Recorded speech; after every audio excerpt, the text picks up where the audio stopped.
আসসালামু আলাইকুম, কেমন আছেন সবাই? আজকে আমি কাঁঠালের বিচিটা ভর্তা বানাবো। এর জন্য প্রথমে ফ্রাই প্যানের মধ্যে আমি 1 টেবিল চামচ পরিমাণে সরিষার তেল দিয়ে দিলাম। তেলটা গরম হয়ে গেলে এর মধ্যে কিছু শুকনা মরিচ ভেজে নেব। শুকনা মরিচটা ভাজা হয়ে গেছে, আমি মরিচটাকে উঠিয়ে নিব।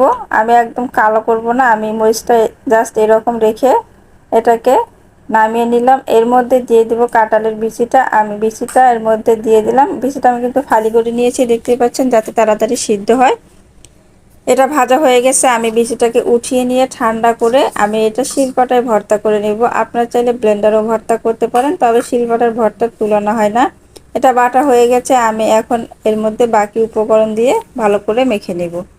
এর মধ্যে দিয়ে দিব মরিচ। আর মরিচটা অবশ্যই আপনাদের ঝালের পরিমাণ বুঝে দিতে হবে। এটা একটু ঝাল কম, আমি এখানে 4টা পরিমাণ দিয়ে দিলাম।